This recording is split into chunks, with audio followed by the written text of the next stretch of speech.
Hola amigos, sean bienvenidos a una emisión más de Editorialmente, un espacio de Garza TV de la Universidad Autónoma del Estado de Hidalgo, donde nos reunimos a platicar con nuestros profesores investigadores sobre su obra, sobre sus libros.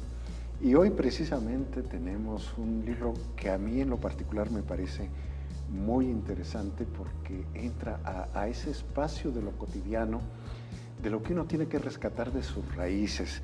Ese libro, El Códice de San Salvador Tizayuca, un trabajo que desarrolló Sergio Sánchez Vázquez, a quien le agradecemos la invitación. Sergio, ¿qué tal? No, gracias a ustedes, buen día. Bienvenido. Y bueno, Sergio, tú eres antropólogo de origen. Sí, soy antropólogo social, maestro en historia y etnohistoria y doctor en antropología. Y doctor en antropología. Y actualmente Sergio es profesor investigador del Instituto de Ciencias Sociales y Humanidades, adscrito al área académica de Antropología e Historia. Así que te toca también, además de hacer investigación, formar alumnos en antropología, en las carreras de antropología. En historia y en antropología, así es. Bonita aventura, ¿no? Sí, bastante complicada. Y también en posgrado. En posgrado también. ¿Ya cuántos años llevan con la carrera de historia, Sergio? La de historia tiene algo así como 13 años. 13 años. Y la de antropología apenas lleva 4 o 5 años. 4 o 5. Sí.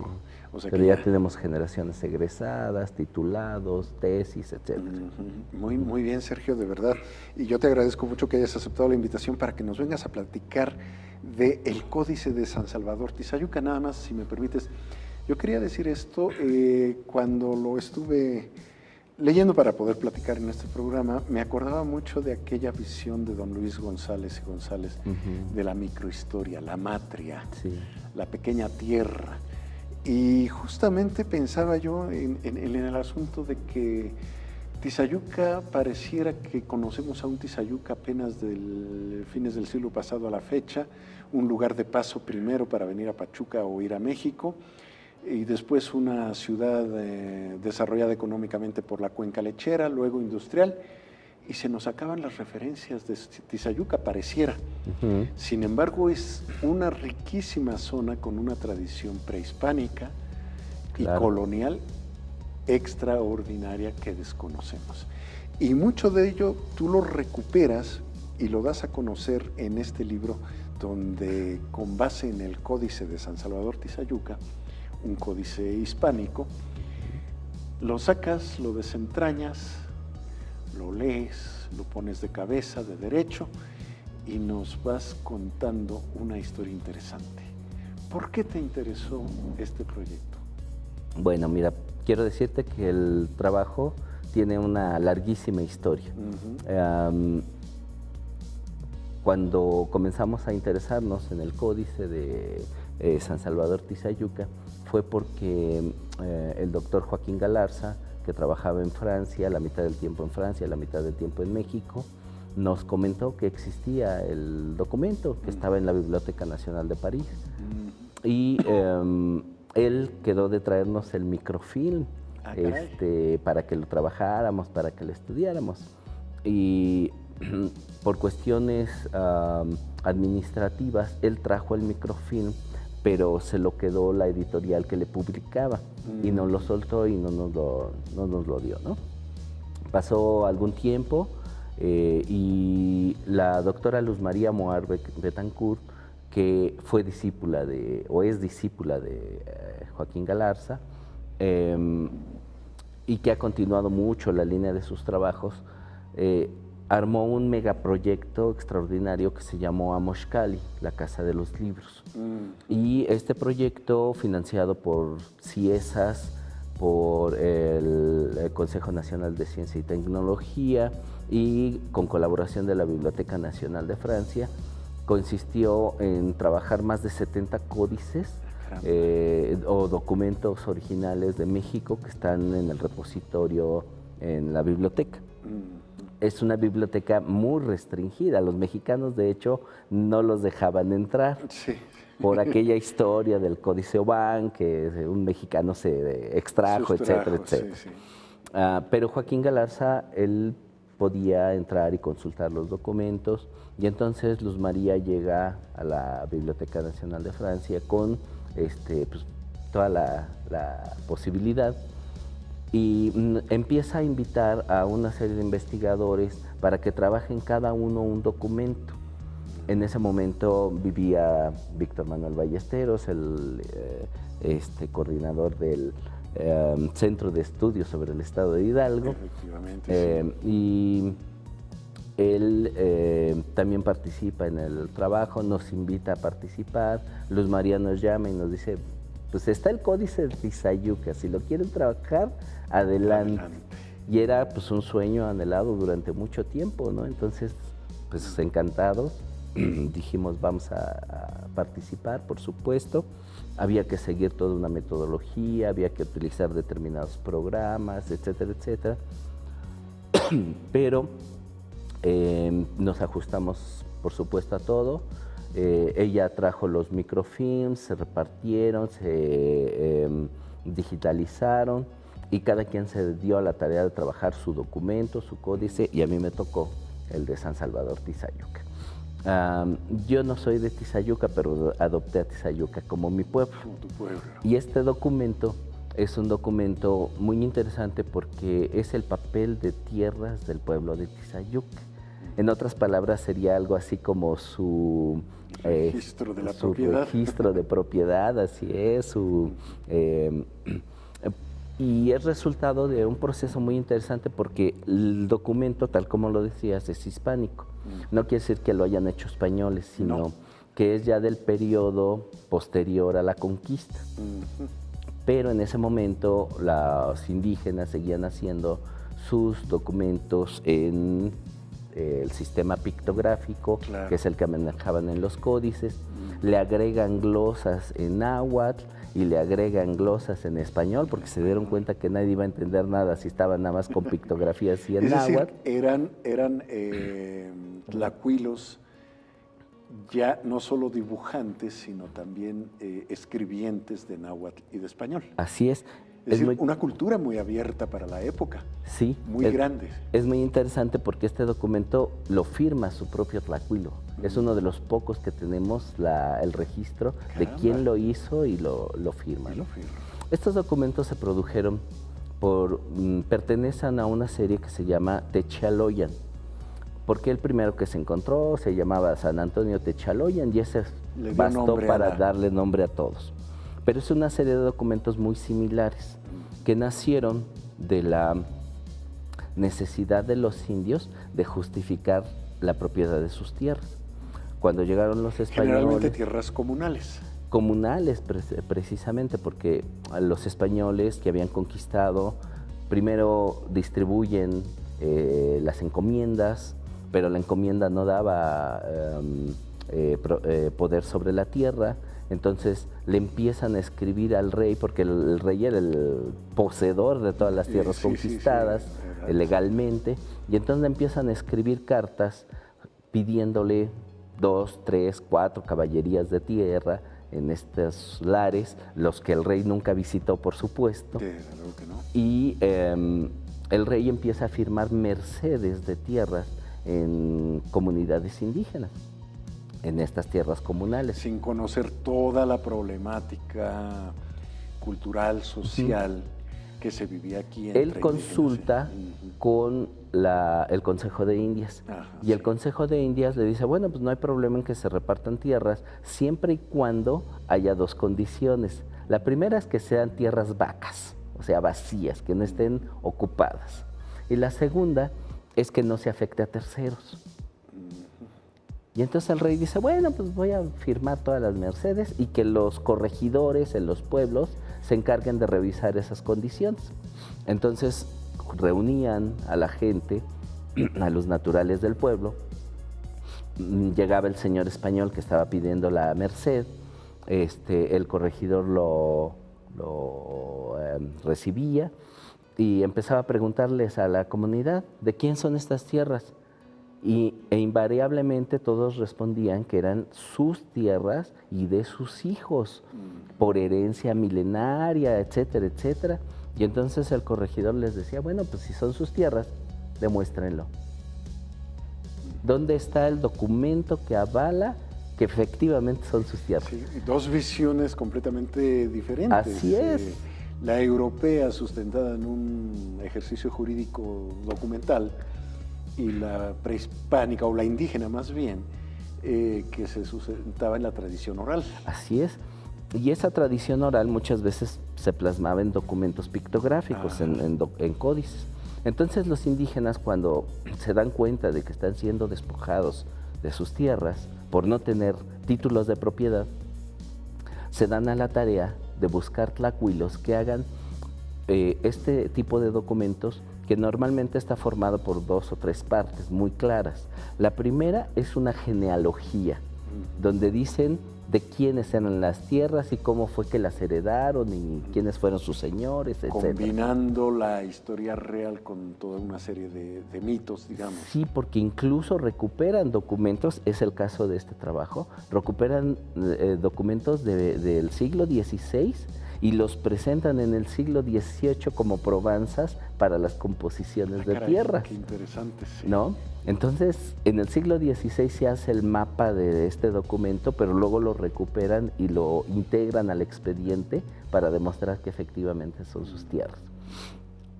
Se dan a la tarea de pintarlas, mandan llamar un señor de México, Tenochtitlan, para que él firme, porque sin firma no tenían validez, y hacen todo el protocolo para poder entregar sus documentos como prueba de que son sus documentos. Y pega. O sea, en un primer momento, los españoles ven sus documentos y dicen, pues sí, tienen un documento de propiedad de la tierra. Y entonces eso empieza a evitar que se concedan mercedes y todas estas cosas. Pero después, cuando se dan cuenta de que ese proceso se ha generalizado en muchos pueblos del Valle de México, incluso hay series que podemos hacer un seguimiento de estos documentos que se fueron haciendo así pueblo por pueblo, se dan cuenta de eso y entonces los españoles los declaran falsos, porque se hacían exprofeso en el momento para justificar que sí tenían papel. La propiedad de la tierra. Y eso hace que sobre estos documentos pese una leyenda negra de que son documentos falsos, ¿no? Lo que nosotros encontramos al trabajar este documento es que está totalmente apegado a la realidad.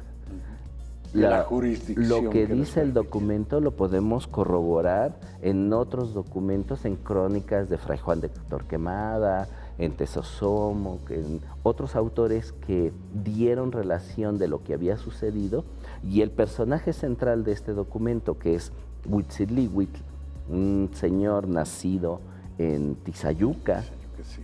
cuando los mexicas apenas van entrando al Valle de México, hacen una parada en Zumpango, y con el señor de Zumpango le ruegan que les dé a su hijo para formar una alianza matrimonial y la casan con una de sus princesas. El hijo de ese matrimonio nace en Tizayuca, Y es en el Huitzilihuitl. pueblo que hoy se llama Huitzila. Pues realmente, digo, es una historia riquísima. Interesantísimo. Y sobre todo, sí. Sergio, que nos remite a recuperar esa parte debilitada de nuestra cultura prehispánica. Así Vamos es. a ir a un corte promocional y regresamos para que nos sigas animando a nuestros amigos para que lean este libro, que se interesen, que sepan cuál es su historia. En general a los lectores, pero también muy particularmente a los habitantes de Tizayuca, que tienen mucho todavía que redescubrir de su tierra. Volvemos enseguida. Claro.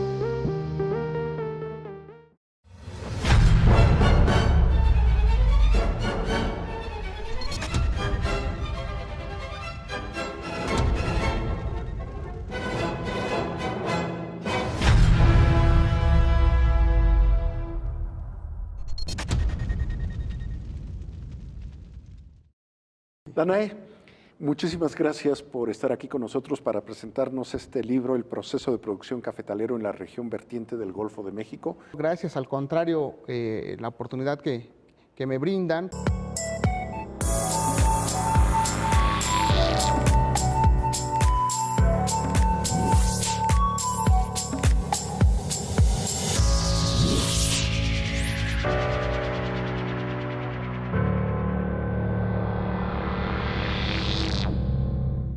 ¿Qué está pasando? Es decir, estamos viendo que está disminuyendo la producción, la calidad ha disminuido, entonces eso nos llama un poquito la atención de que, por qué se está dando eso, a qué se debe, ¿no?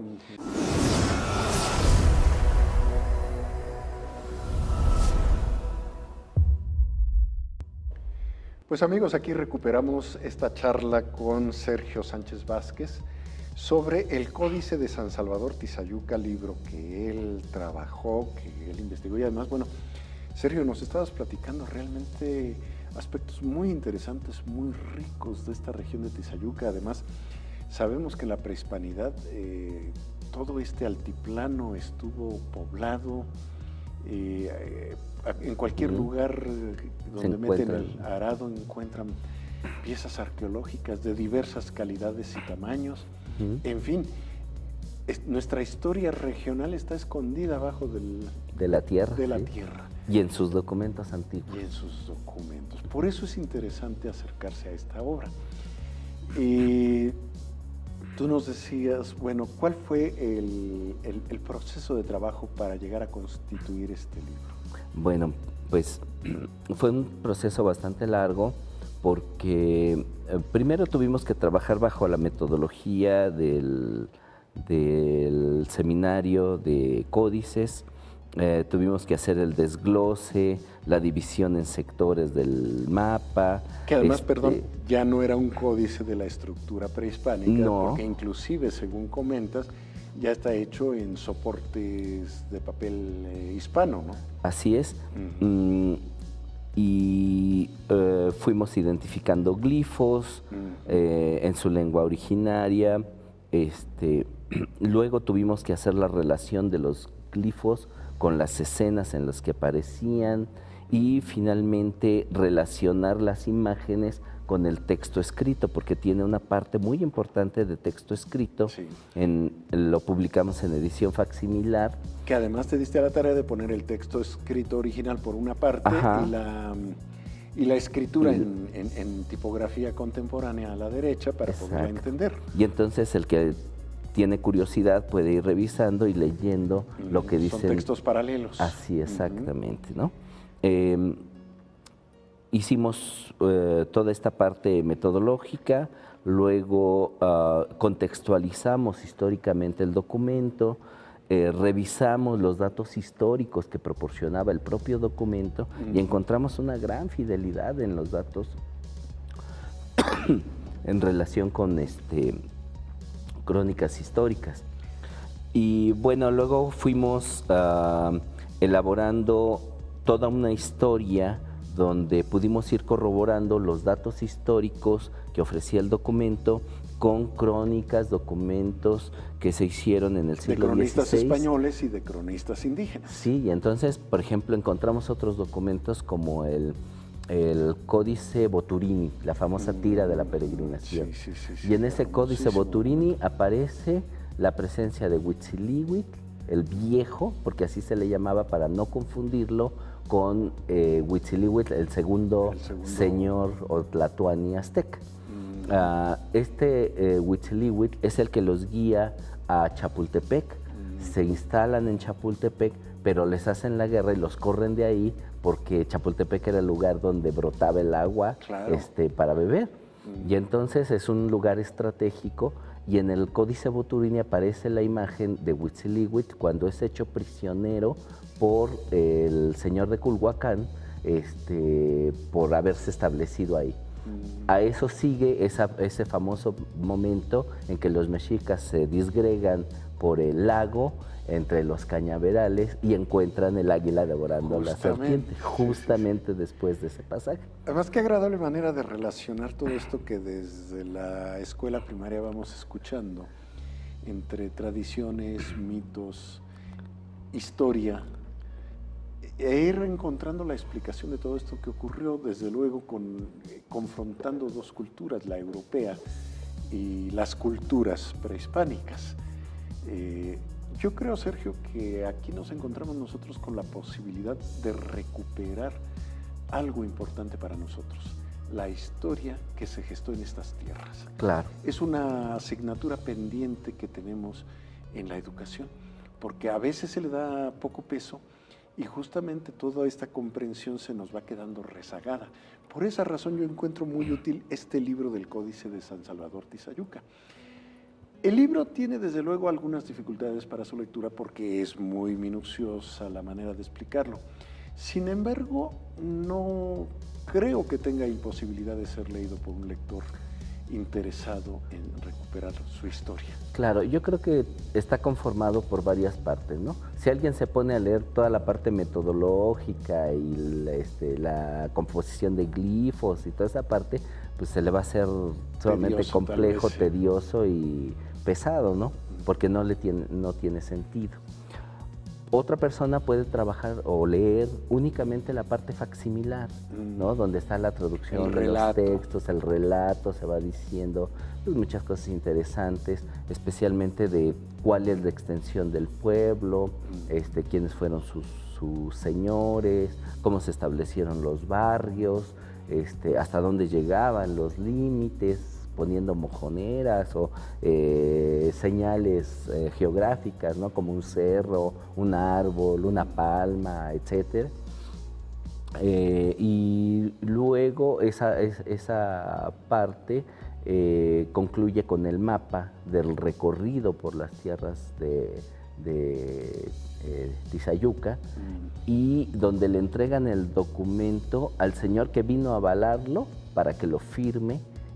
Y queda la imagen retratada ahí, los naturales del pueblo entregándole el documento. Y la otra parte es la parte de la contextualización histórica, entonces se puede leer desde varias partes, sí. se puede, obviamente que el especialista interesado en análisis glífico, una persona que trabaje especialmente con códices, pues trabajará la última parte, ¿no? La metodológica. Sí, y que además, bueno, está el libro prolijamente ilustrado con imágenes del códice original. Así es. Entonces, bueno, tenemos aquí unos dibujos realmente muy bonitos y en esa combinación del dibujo de sabor indígena, el tlacuilo, pero con la escritura latina, que ya eran, como decíamos hace un momento, ya eran tlacuilos con una ilustración no solo indígena, sino europea. Así es. ¿Qué hacen estos tlacuilos? Tienen una función muy importante porque además de dibujantes son intérpretes de la cultura. Sí. Estos señores tlacuilos, al parecer había varios y trabajan regionalmente y varios documentos son de una misma factura. No todos firman, como es el caso de este documento, pero la mayoría son anónimos, pero en este caso sí aparece el firmante. Y es un documento muy interesante porque hicimos el esfuerzo de que se publicaran las imágenes del códice en color. En color es lo que estoy viendo, ¿no? Mientras que tiene una sección en blanco y negro donde pues realmente no se requiere, pero el color en las imágenes del documento sí es importante. Sí, que además son imágenes muy bonitas, muy finas. Sí. Muy finas definitivamente, donde habla de los personajes, como dices, de los cerros, las construcciones religiosas ya españolas, la iglesia. La iglesia, sí. Entonces, bueno, es un mundo de transición que refleja justamente estos momentos que a veces se han perdido en el tiempo. Y este documento ha sido trabajado poco en México, según tengo entendido. Fíjate que ocurrió una cosa muy curiosa. Nosotros lo trajeron de Francia y lo trabajamos aquí. Luego fuimos a ver el original a Francia porque muchos detalles solamente se pueden ver en los originales. Claro. Tuvimos la gran ventaja de poderlo ver en original. Sí. Pero parece que se hicieron varias copias. Una está en una biblioteca de Estados Unidos y otra está en la comunidad de Huitzila, en un arcón donde encontraron papeles viejos y encontraron láminas del mismo códice. documento. Entonces hacían el documento con varias copias y resulta que una fue a dar a Francia, otra a Estados Unidos y otra está en la propia En localidad. la propia localidad. Qué maravilla. ¿No? Entonces, pues tiene una historia muy interesante. Realmente lo que también habría que señalar es que es una publicación de la Universidad Autónoma del Estado de Hidalgo en coordinación con el H Ayuntamiento del municipio de Tizayuca, Hidalgo, y una colaboración de una parte cultural de Pascual Boing, que nos aportó el papel para la publicación. Sí. Y entonces fue pues un trabajo tripartito.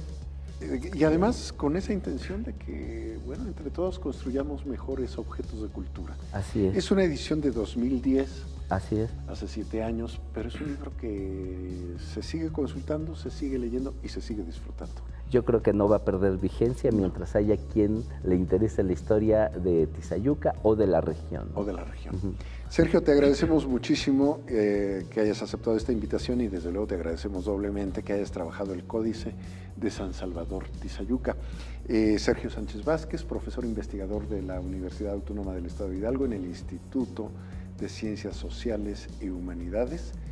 Y pues muchísimas gracias, qué bueno que están trabajando estos materiales y pues seguimos esperando mucho más de ustedes y de sus alumnos que están formando. Claro que sí. Pues el agradecido soy yo, muchas gracias por la invitación y pues la invitación también a todos de que se acerquen a nuestra librería, encuentren este tipo de trabajos y puedan revisarlos, aunque sea por curiosidad. Claro que sí, definitivamente yo creo que ese es el objetivo de este programa, acercar a los autores y sus obras con nuestros lectores.